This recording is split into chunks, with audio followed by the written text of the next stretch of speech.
Nós estamos numa série falando sobre as armas da nossa guerra e tem sido uma bênção, né, queridos? Temos aprendido tantas coisas importantes. A principal é a realidade da guerra. Quanto mais conscientes estamos dela, tanto mais podemos nos posicionar, porque sabemos que em meio à guerra, nós não estamos para vencer, porque somos mais do que vencedores. Cristo Jesus já pagou o preço na cruz, então tetelestai aconteceu. Nós não temos dívidas, nós não temos nada que nos prenda a este mundo, porque fomos redimidos, como diz Paulo, transportados do império das trevas para o reino dos filhos do seu amor. Como ele também diz em Efésios, que em Cristo nós estamos assentados à direita do Pai, juntamente com Cristo. E em Romanos capítulo 5, dizendo que estamos reinando em vida. Então, sabendo da realidade da guerra, não devemos nos amedrontar, mas pelo contrário, precisamos aprender a nos posicionar como mais do que vitoriosos. E essa série nos ensinou e tem nos ensinado muito sobre isso. Hoje de manhã foi extraordinário, nós ouvimos bastante sobre o louvor como arma de guerra, a importância de mantermos um coração agradecido que se expressa com adoração, que se expressa com louvor, que se expressa com gratidão, porque, queridos, uma das armas que Satanás usa e usou de forma muito intensa contra Israel foi a ingratidão. Eu não sei para você, para mim a ingratidão é algo que pesa demais. Quando você serve uma pessoa e o prato que foi posto à mesa está cheio de ingratidão, a gente perdoa, a gente anda a segunda milha, a gente dá também a capa, a gente dá o outro lado da face, mas incomoda, né? A ingratidão incomoda e incomoda muito, para Deus também. Deus sempre, se você ler principalmente o Novo Testamento, tem várias passagens, ele diz, eu sempre estendi as mãos, eu sempre procurei por um povo, mas eles foram obstinados, um povo ingrato, que ao invés de me servir, buscaram outros deuses. Nós precisamos tomar muito cuidado, porque mesmo sendo mais do que vitoriosos em Cristo, mesmo estando posicionados acima de principados e potestades, mesmo tendo o dom da justiça que nos assiste, nos fazendo justos diante de Deus, Efésios também nos ensina que nós não devemos dar lugar ao diabo. E Deus deixou registrado nas Escrituras a história de Adão e Eva, para que os nossos olhos estejam abertos, os nossos ouvidos também muito antenados, para perceber que é possível você estar no paraíso, tendo plena comunhão com Deus, tendo abundância de provisão, tendo autoridade, tendo destino, tendo missão, mas por causa das ambições não vencidas por dentro, você é derrotado por fora. E é sobre isso que eu quero falar hoje, sobre a dupla guerra que o homem enfrenta. Porque muitas vezes nós olhamos o livro de Efésios, capítulo 6, versículo 12, quando a Bíblia diz que a nossa luta não é contra a carne, nem contra a sangue, mas sim contra principados e potestades, contra os dominadores que operam nas regiões espirituais da maldade, sim, contra demônios. E é fato, se está escrito na Bíblia, nós acreditamos, e não é só porque está escrito na Bíblia, é muito fácil você ver a atuação dos demônios, é muito fácil você observar o quanto o inferno se opõe à obra de Deus. Mas, por outro lado, na sua epístola aos Coríntios, na primeira epístola aos Coríntios, capítulo 9, versículo 27, Paulo diz assim, olha, eu esmurro o meu corpo e o reduzo à servidão, para depois de ter pregado a outros, eu mesmo não venha a ser reprovado. E ele ali começa a trazer à luz o exemplo de um atleta que em tudo se domina para poder alcançar o seu propósito. Então essa dupla batalha do homem, do cristão, externamente lutando contra principados e potestades, internamente lutando contra as suas concupiscências, a concupiscência dos olhos, a concupiscência da carne e a soberba da vida, esse mal que habita no ser humano, mesmo tendo nascido de novo, a carne não se converte, os hormônios não se convertem, né? O homem continua salvo, mas mesmo salvo, com a liberdade de escolher, tomar decisões na vida, e em muitos casos essas decisões, ao invés de trazer o reino de Deus, faz com que as trevas tenham espaço.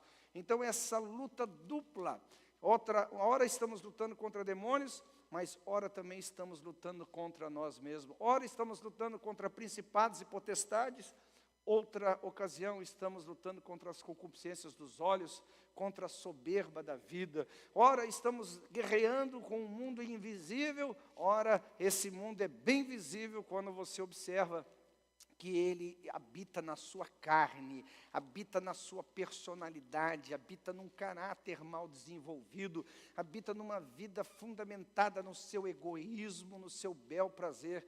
Então, esses dois lados da moeda, ou essas duas esferas da batalha, precisam ser muito bem estabelecidas no nosso coração, porque é muito fácil, principalmente para nós que temos o conhecimento do mundo espiritual, negligenciarmos a questão natural. Nós que conhecemos a existência de demônios, negligenciarmos que também a carne, ela precisa ser crucificada, ela precisa colocar a sua cruz sobre si todos os dias para seguir ao Senhor. Eu me lembro de uma piada antiga, que o anjo Miguel encontrou Satanás na esquina chorando copiosamente, mas copiosamente. O Miguel perguntou: o que está acontecendo, Satanás, por que você chora tanto? E o diabo dizia: são os crentes, eles choram, eles continuam chorando demais, mas são os crentes. Mas calma, me fala, o que os crentes estão fazendo que faz você chorar tanto? O diabo disse: são os crentes, eles fazem fofoca, eles dão ocasião à carne, eles fazem um monte de besteira, e depois no final da história, eles põem a culpa em mim. Então, queridos, a gente não pode culpar o diabo em todas as ocasiões, porque às vezes é fruto da nossa carne. Por exemplo, quando você olha a história de Eva, a tentação de Eva não veio depois do pecado, a tentação de Eva foi antes. Ela não estava em pecado, ela estava na sua natureza eterna ou imortal, melhor dizendo. Ela não tinha ainda cobiçado, não tinha comido, mas o desejo, a cobiça interna já estava lá dentro. Às vezes nós não paramos para observar e achamos que toda a nossa tendência para a maldade veio depois do pecado. Não, queridos, o ser humano sempre foi criado para escolher. E se nós não tomarmos cuidado, as nossas escolhas podem estar dando lugar ao diabo. Então, com essa consciência, nós temos que pensar o quanto a nossa disciplina interna é uma arma de guerra para vencer também nas esferas espirituais. Segunda carta de Paulo a Timóteo, no capítulo 2, versículo 21, diz assim: se alguém se purificar destas coisas, será vaso para fins nobres, santificado, útil para o Senhor e preparado para toda boa obra. Observa que Paulo, ele não deixa de lado a obra salvífica de Cristo, nos mostrando a santificação posicional. Nós somos santos porque Deus é santo, mas também porque Deus é santo, nós precisamos ser santos. É aquela velha história das pessoas com mais experiência da vida que não conseguiram responder até hoje: Tostines é fresquinho porque vende mais ou porque vende mais Tostines é fresquinho? Alguém se lembra aí? Só pela risadinha eu já descobri que você tem mais de 15 anos de idade. Era uma propaganda antiga que nós tínhamos, e muito inteligente. É aquela história. Nós precisamos parar para pensar: sim, Cristo pagou o preço na cruz, Ele é santo, e nós somos santificados nele, mas por sermos santificados nele, nós precisamos também santificar as nossas vidas. Em outras palavras, Paulo está dizendo a Timóteo isso, em Colossenses também ele diz isso: olha, se a sua vida está oculta em Cristo, pensai nas coisas que estão de cima e não nas coisas que são aqui da terra. Se vocês estão em Cristo, fazei morrer a vossa natureza carnal. Todos nós, ao nos aproximarmos de Cristo, todos nós, ao reconhecermos o senhorio dele em nossas vidas, trazemos deformidades na alma, trazemos deformidades comportamentais, deformidades que alimentam muitas vezes o reino das trevas, e elas precisam ser arrancadas da nossa vida. Precisa haver essa santificação vivencial, ou seja, se eu sou santo, então vivencialmente eu vou praticar essa santidade. Se eu sou sou santo, então na forma como eu lido com o dinheiro eu serei santo. Se eu sou santo em Cristo, a forma como eu lido com o tempo também vou mostrar a minha santidade. Se eu sou santo em Cristo, a forma como eu cuido da minha esposa, do meu marido, dos meus filhos, também terão que ser a expressão da minha santidade de forma vivencial. Paulo está dizendo então para Timóteo que as pessoas que entendem esse princípio e que se santificam, ou seja, levam a sua vida à cruz, permitem que o Senhor trabalhe no seu homem interior para que nas suas ações Satanás não encontre espaço na sua vida. Uma vez, uma esposa de um diácono, ela trouxe toda a mudança dela para a igreja. E aí todo mundo falou, o que está acontecendo? Você está com algum problema na sua casa, de vazamento, alguma coisa? Ele falou, não. Mas então por que você trouxe todas as mudanças daqui para casa? Ele disse, simples, eu vou morar na igreja agora. Eu falei, como morar na igreja? Está maluca? Não, eu vou morar na igreja. Mas por que você vai morar na igreja? Porque o homem da igreja é o homem dos meus sonhos. Aquele homem lá de casa, nem Satanás quer ele pintar de ouro. Então, observe que as pessoas, elas são santificadas em Cristo, porque nasceram de novo, mas não santificaram ainda a sua forma de viver. E Paulo diz novamente a Timóteo, quem se santifica, quem se purifica destas coisas, será vaso de honra, será vaso nobre. Então, quanto mais você trabalha no seu homem interior, para que o seu homem interior vivencialmente expresse a nobreza e a santidade de Deus, tanto mais você põe Satanás para fora da sua vida, tanto mais você também permite que o reino de Deus se manifeste de forma extraordinária. Muitas vezes a consciência da batalha externa nos motiva para a questão interna. A consciência é importante. 1 Pedro capítulo 4, versículo 7 diz assim, a fim de que todas as coisas está próxima, portanto sejam sensatos e sóbrios, dediquem-se então à oração. Pedro estava falando sobre a vinda do Senhor, ele diz, olha, se vocês têm essa consciência de que a vinda do Senhor está próxima, se vocês têm a consciência de que realmente por fim, Satanás com todos os seus demônios e o inferno por completo será lançado no lago de fogo e enxofre, vocês precisam ter uma atitude. Nós estamos vivendo um tempo em que Apocalipse diz que o sujo deve se sujar mais e o santo deve se santificar ainda mais. Nós estamos no momento em que aparentemente, ainda que eu não acredite que seja isso, mas aparentemente Deus deixou-nos viver à mercê das nossas próprias escolhas. Como assim, olha, quer se sujar, se suje, quer se arrebentar, se arrebente, quer estragar sua vida, estrague, mas também é o seguinte, se você quer se santificar, venha, se você quer mais de Deus, venha, se você quer mais profundidade, venha. É uma questão de escolha, e às vezes nós, por entendermos a dimensão da batalha externa, isso traz uma consciência de nós trabalharmos um pouquinho mais o nosso homem interior. Eu fico pensando muitas vezes que algumas atitudes das pessoas, quando lidam com dinheiro, quando lidam com o tempo, quando lidam com a influência, quando lidam nos relacionamentos, quando lidam com a mulher, quando lidam com o marido, elas parecem que desconhecem a realidade do mundo espiritual. Elas falam e elas intencionam, elas manipulam as informações, elas lidam com a vida como se não tivesse mais ninguém assistindo o que ela está falando, não tivesse mais ninguém vendo as suas realizações, como se ninguém fosse ser alimentado a partir das suas palavras, como se ninguém fosse ser alimentado através das suas atitudes. E isso faz com que Satanás vá encontrando cada vez mais espaço, como Paulo falou em Efésios, capítulo 4, 27, se eu não me engano, não deis lugar ao diabo. Não deis lugar ao diabo. Você tem que ter essa consciência. A Bíblia nos fala em Apocalipse 12, que o diabo sabe que lhe resta pouco tempo. Então, se você não parar para pensar sobre isso, não tiver a consciência da guerra, entender, 1 Pedro 5,8 diz que ele é um leão que está ao derredor, procurando alguém que possa tragar. Se você tem esta consciência, e você não despreza a realidade do mundo espiritual, isso tem que te levar a você trabalhar um pouquinho mais sobre o seu homem interior. Por quê?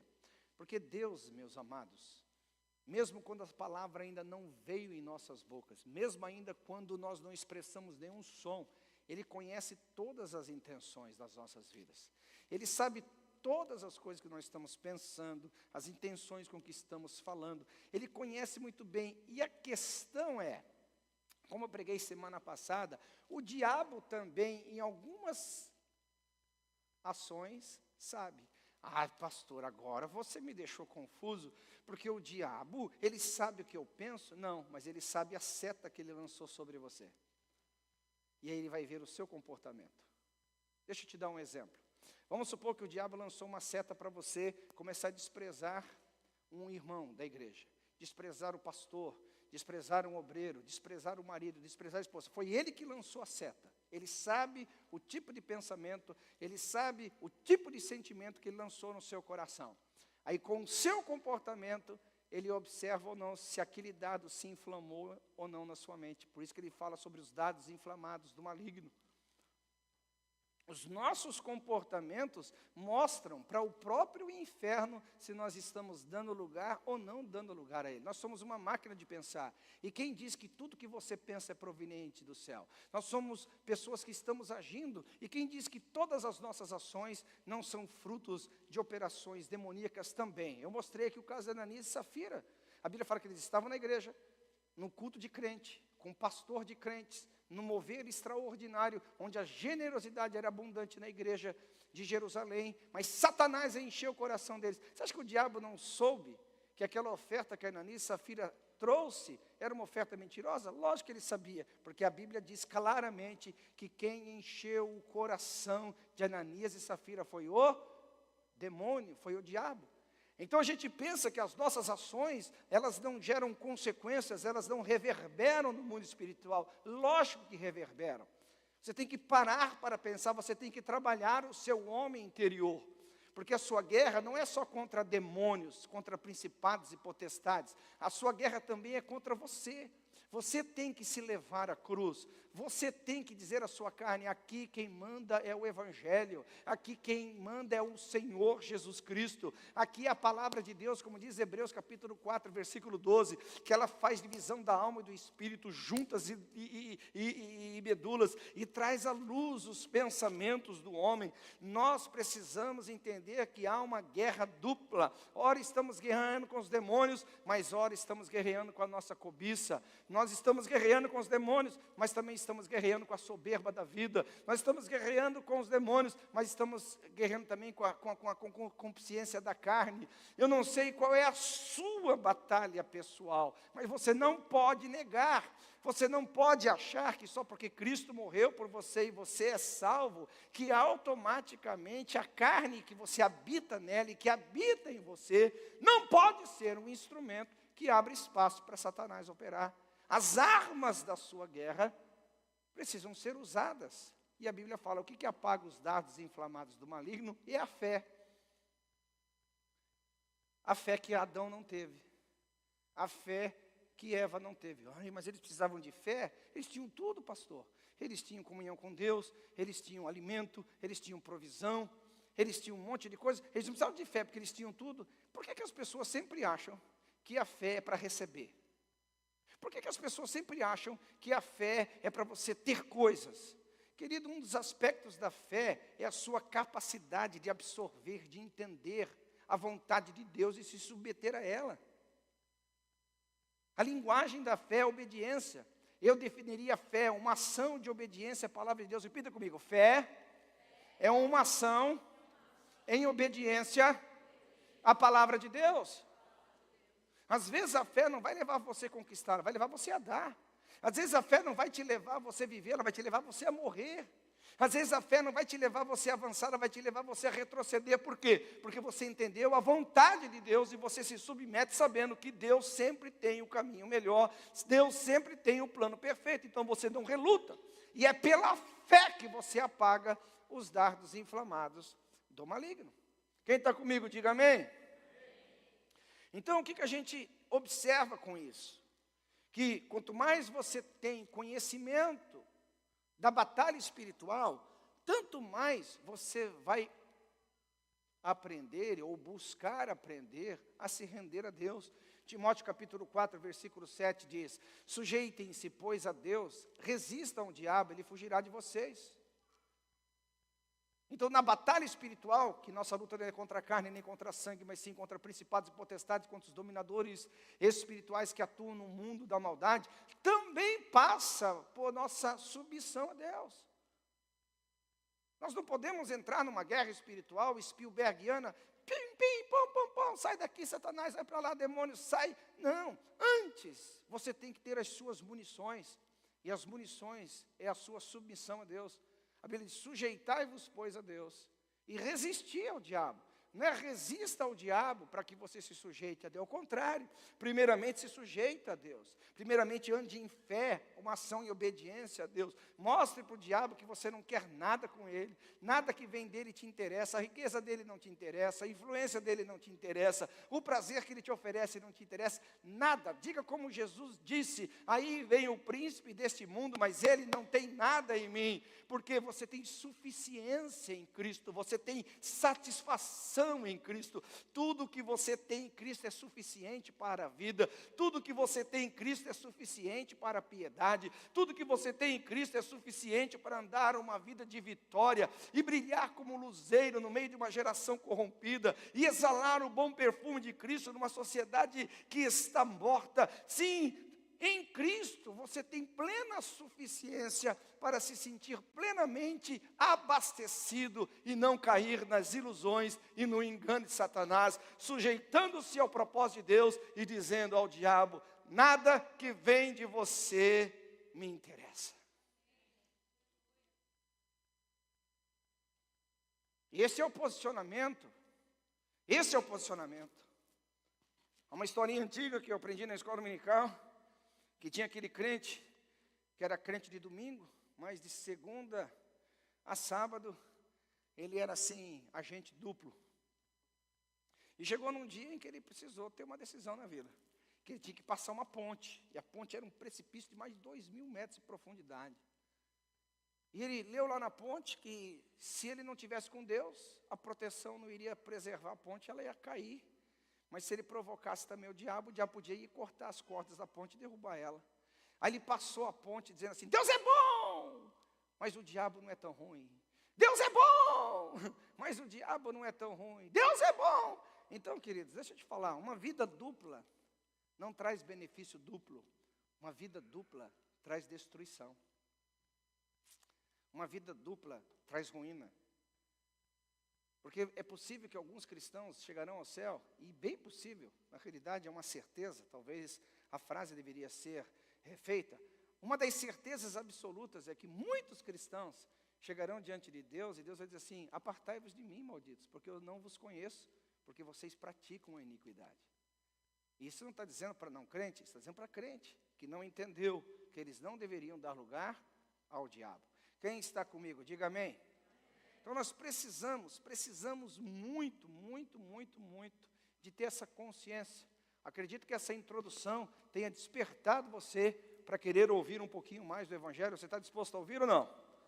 Então, se nós temos ciência desse conflito entre a carne e o espírito, a ciência desta guerra entre luz e trevas, a ciência da guerra entre o bem e o mal, porque Gálatas capítulo 5, 17 diz, olha, pois a carne deseja o que é contrário ao espírito, e o espírito que é contrário à carne. Eles estão em conflito um com o outro, de modo que vocês não fazem o que desejam.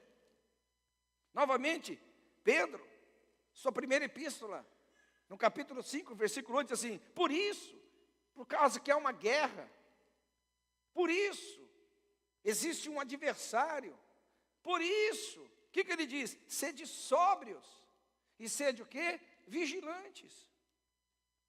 Vigilantes. Se você já serviu o exército, ou mesmo trabalhou como um policial, coisa parecida, você sabe que você não pode dormir um minuto. Por quê? Mas está tudo em paz. A questão que você vigia, não é porque está em paz. Você vigia porque sabe que existe um sorrateiro. Você sabe que existe alguém esperando um minuto de bobeira para que ele entre e tome posse do lugar. A vigilância, ela tem que ser 100%. Ela não pode ser 99%. Ela não pode ser na maioria dos casos. Não, tem que ser 100%. Por quê? Porque há uma guerra. E eu não preciso aqui mostrar para você mais e mais e mais e mais que há uma guerra. E que há uma realidade nessa guerra, nós somos mais do que vitoriosos, mas nós não estamos ainda glorificados, nós não estamos num corpo perfeito, o nosso espírito está santificado, mas ainda habitamos na carne, onde os desejos não tão bons estão presentes, e não tem como você matar os desejos da carne. A única forma de você vencer a carne é crucificando-a. Por isso que evangelho sem cruz é evangelho derrotado. Por isso que igreja que não prega a cruz, os membros daquela localidade não andarão em vitória. A cruz não é um lugar para te maltratar. A cruz é um lugar para manter você na vitória que Cristo já conquistou. E deu a cada um dos crentes, dos redimidos, o poder e o privilégio de participar desses benefícios. Tem alguém comigo aqui? Dê glória a Deus, aleluia! É muito importante você entender isso. Então, quanto mais você tem essa consciência, tanto mais você vai trabalhar no seu homem interior. Eu costumo dizer que nesse oceano que você vive, sabendo quem você é em Cristo, mas entendendo que a sua natureza, ainda na carne, tem tendências pecaminosas, é como um homem que está velejando. Você sabe que um barco à vela precisa do vento, mas ele está velejando contra a correnteza. Quanto mais ele posiciona a sua vela, tanto mais ele vence a correnteza contrária. Mas se ele tiver um minuto de bobeira e perder a direção do vento, a correnteza vai levar ele embora. A correnteza vai arrastar ele contra o destino que ele estava seguindo. Nós podemos usar essa ilustração para dizer que a vida cristã é assim.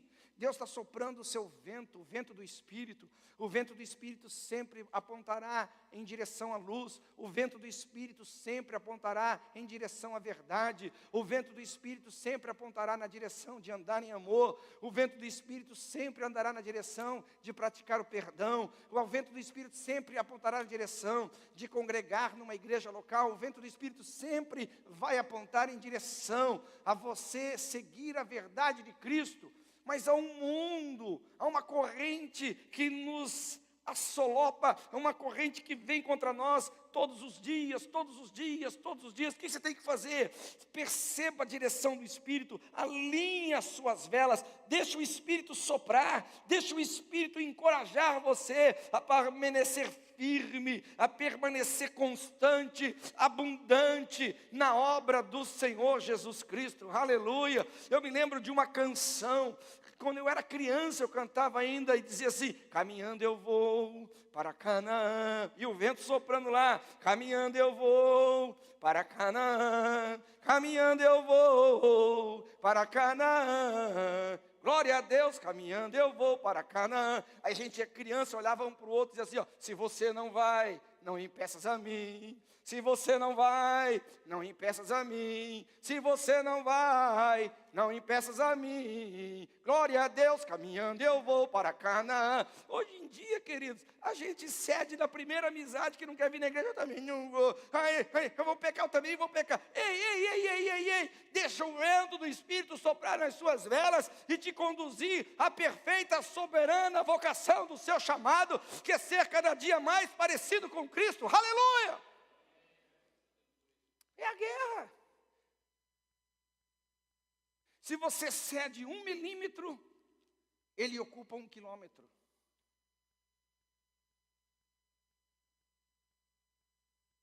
Eu digo que o diabo, e a Bíblia diz que ele é igual mosca, né? Deus das moscas, Baal.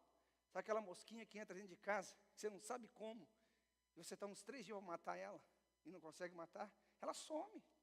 Aí na hora que você vai comer, a desgraça aparece de novo. Quem já teve esse tipo de mosca na sua casa aqui? Aquela mosquinha de banana, que você bate aqui, ela vai para lá.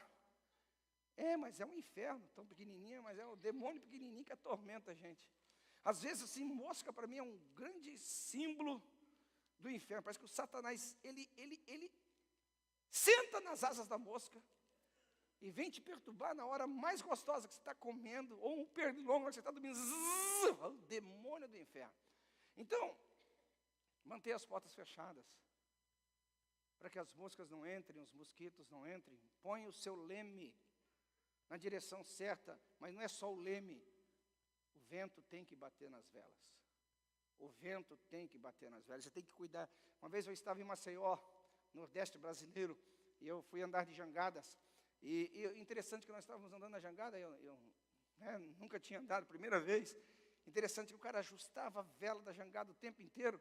E teve uma hora que ele pegava uma caneca assim e jogava na vela. E jogava, estava molhando da vela. Eu falei assim, mas por que você está molhando a vela? Porque eu preciso de mais vento. Se a vela está molhada, o vento não passa pela vela e ele empurra ela mais rapidamente. Eu percebi que para aquele velejador, para aquele homem que estava no comando, ele sabia o que estava fazendo para chegarmos ao nosso destino. Assim nós precisamos ser, queridos. Não pode ter um minuto de falta de sobriedade. E como é que você mantém a sobriedade? Tem um segredinho especial. Paulo, quando ele falou em 1 Coríntios, eu esmurro meu corpo e eu levo à servidão, ele não estava falando de uma questão física, de masoquismo. Não era isso que Paulo está falando, de pegar um chicote com as pontas cheias de dentes, de ossos, e batendo nas costas, se autoflagelando. Não era isso que Paulo estava dizendo. Ele estava falando sobre disciplina. Disciplina. Ser governado por disciplinas que te mantêm no rumo, disciplinas que te mantêm no propósito, disciplinas que te mantêm na direção certa. Mas, antes de você ter disciplina, você tem que ter conhecimento.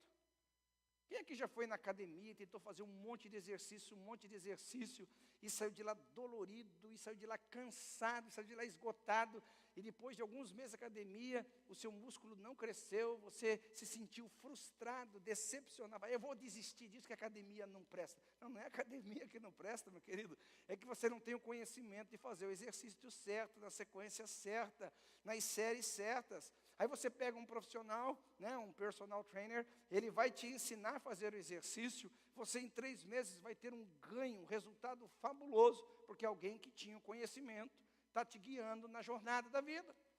Então Paulo, quando ele fala sobre esmurrar o corpo, em primeiro lugar ele está dizendo assim, você precisa ter o governo da sua mente.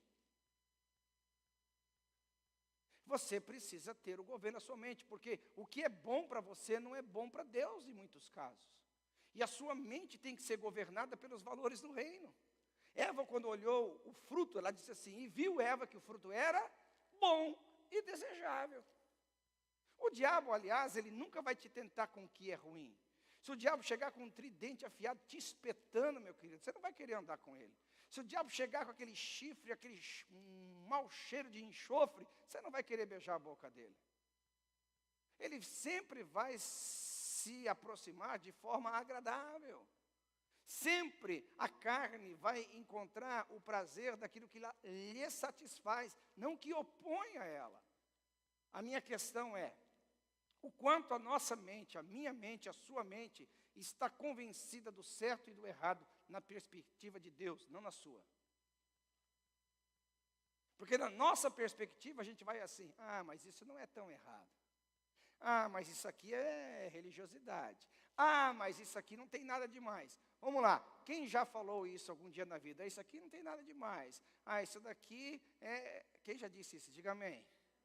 Todos nós.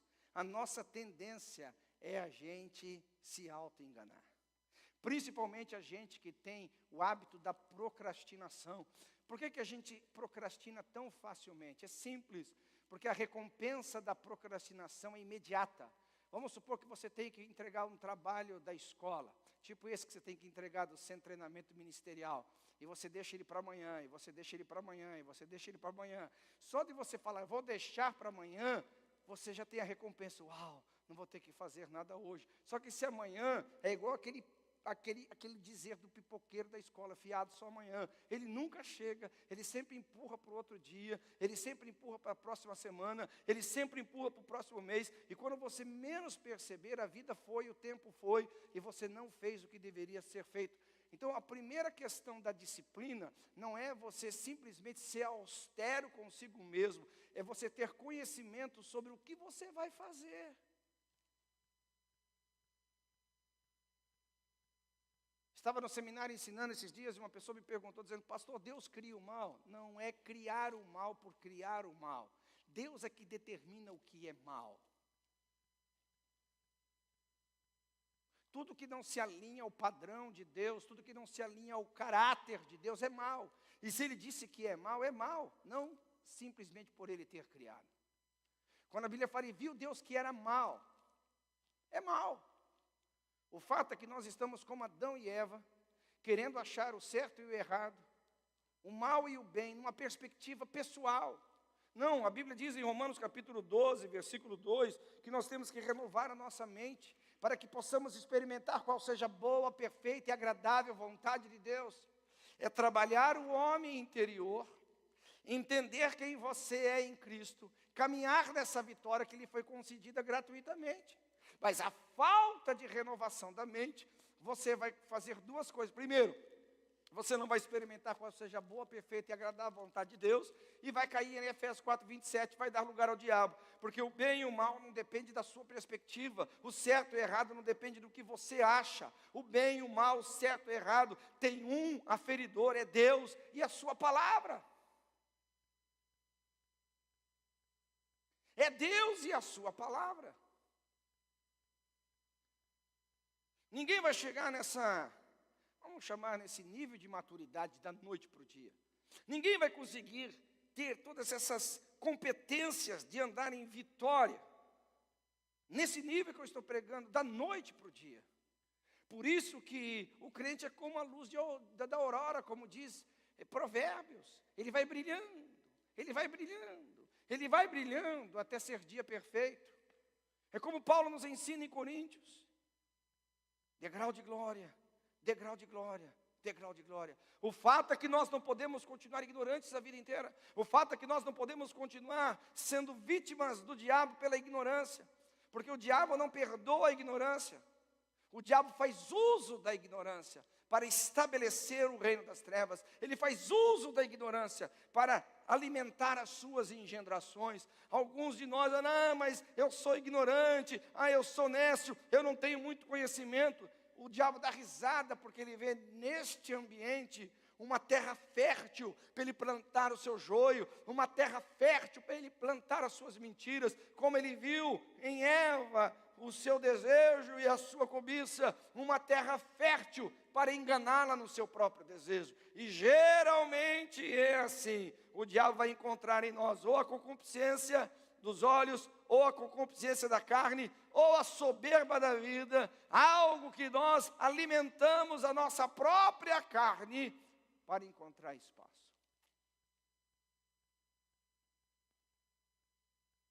Errado é errado. Certo é certo. Pode, pode. Não pode, não pode. Limites. Limites bem claros. Limites bem estabelecidos. Faz com que a gente saiba lidar com esses dois planos da guerra, com essas duas esferas da guerra. A externa e a interna. A que diz respeito a principados e potestades, e a outra que diz respeito a mim, ser humano, vendido muitas vezes aos desejos que não glorificam e não exaltam o nome do Senhor. Tente imaginar um guerreiro, um soldado, treinando todos os dias o seu corpo, treinando as habilidades armentísticas, sabendo manusear as suas armas. Tente imaginar esse soldado aprendendo a andar dentro do seu pelotão de guerra. Ele faz tudo, treina o seu corpo, treina a sua mente, treina as suas habilidades com o uso das armas, mas ele esquece uma coisa: ele não estuda o seu inimigo. Ele despreza o conhecimento que o inimigo tem. Ele despreza as táticas de guerra que o seu inimigo tem. Então, por um lado, eu preciso entender como que funciona a guerra espiritual no aspecto das trevas. Eles sempre vão alimentar ou a sua concupiscência, escute bem, a concupiscência dos olhos, a concupiscência da carne e a soberba da vida. Deixa eu fazer uma brincadeira ainda, dando um cutucão. Vamos tentar imaginar que você tem o desejo daquela bolsa bem cara. Essa aí mesmo, você pensou. Só que é muito cara. Muito cara. E você não tem dinheiro para comprar. Ou se tem, não quer pagar o preço que ela custa. Porque é muito cara. Aí você ora: Deus, eu queria ter uma bolsa dessa. Aí Deus não te dá. Aí você faz a oração da mendicância, que é aquela que se ajoelha do lado do irmão e começa a orar: Deus, toca no coração de alguém. Ô Senhor! Aí coração nenhum também é tocado. Então, você quer a bolsa? É muito cara, você não está disposto a pagar o preço? Você ora a Deus, Deus não está interessado em te dar a bolsa? Os amigos que estão ao seu redor também não estão nem um pouquinho preocupados em querer te dar esse presente, só que esse não te para. Você vai lá e compra a falsa. Pastor, qual que é o problema da falsa? O problema é que ela não é verdadeira. Profundo. Eu nem vou entrar aqui na questão de direitos autorais, eu não vou entrar aqui no copyright, mas eu vou entrar numa questão da sua alma. Na sua alma. O que você está dizendo para a sua alma? Eu vou querer o que eu quero. Eu vou chegar onde eu quero. Eu vou fazer o que eu quero.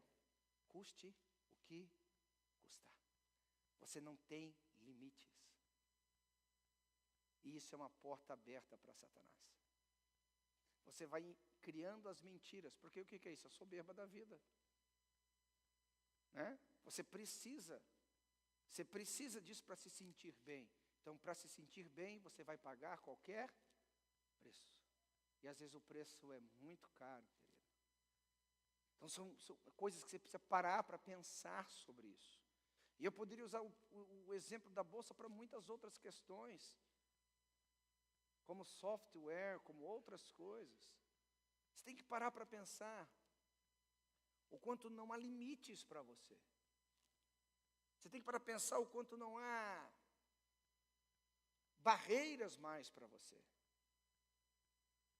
E isso é um problema sério, porque o diabo, ele sempre vai trabalhar com engano.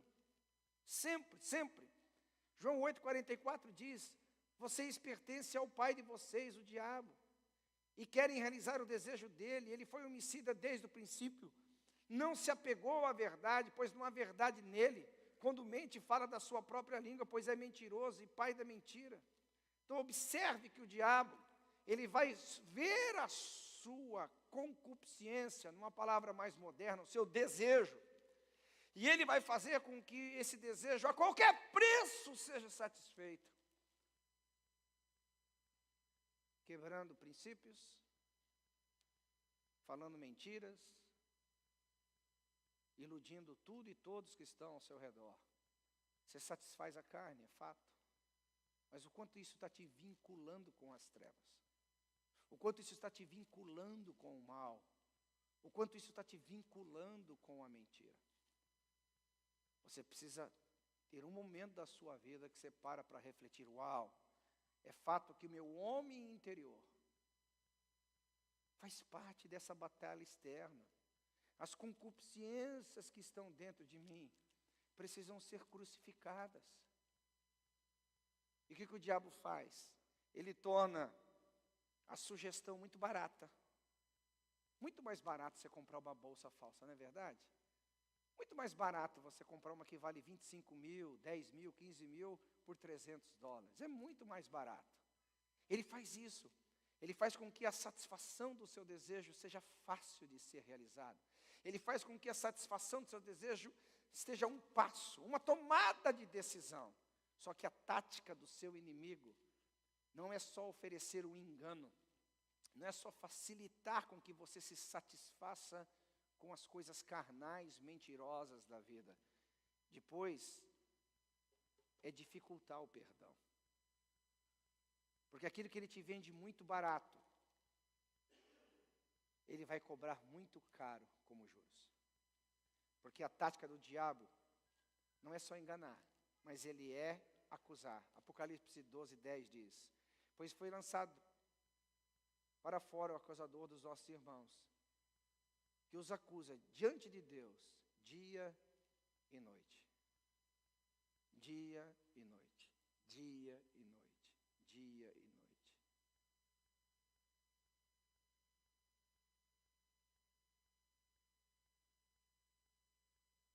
Os dois planos da guerra. As duas esferas da guerra. Por um lado, os demônios são reais e verdadeiros. Mas por outro lado, existe eu. Um ser, se não tomar cuidado. Um ser que não for crucificado.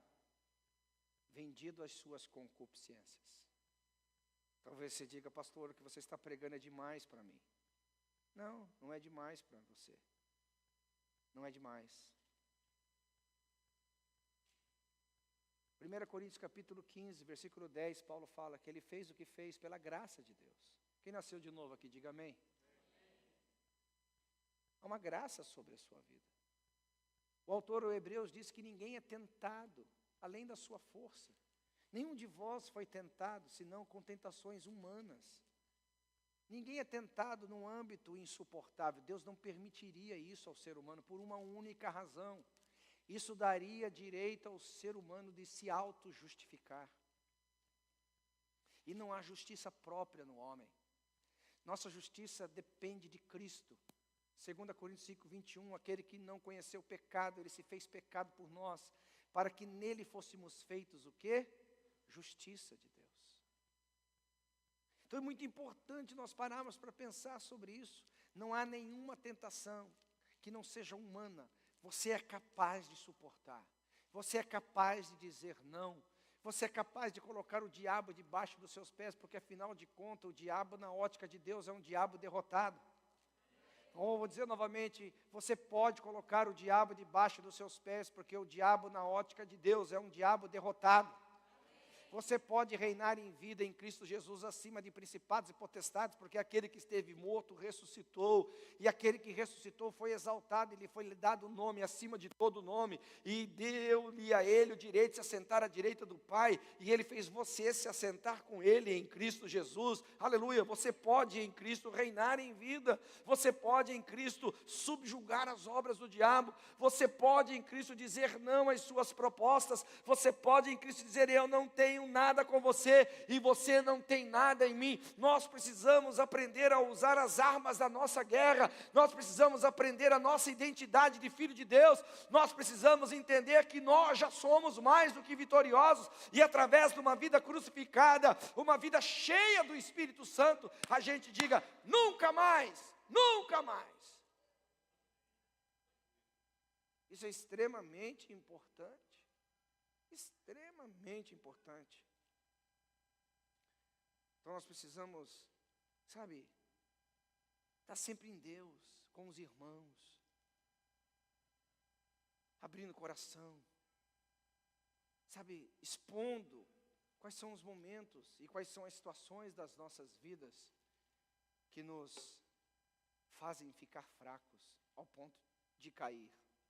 Não de uma fraqueza onde a graça de Deus superabunda, não uma fraqueza onde a graça de Deus nos torna ainda mais forte, mas de uma fraqueza que eu chamo do orgulho, da vaidade, de não querer andar com alguém. Cena para o próximo capítulo. Por que Eva foi vendida aos seus desejos? Por que Eva decidiu por conta própria o que era bem e mal, certo ou errado? Porque a Bíblia mostra claramente que Eva, ela foi sozinha, ela permaneceu sozinha, ela tomou do fruto sozinha, ela comeu sozinha. Todas as decisões dela foram sozinhas. Ela não tinha ninguém para prestar contas. Ela não tinha ninguém para chamar de irmão.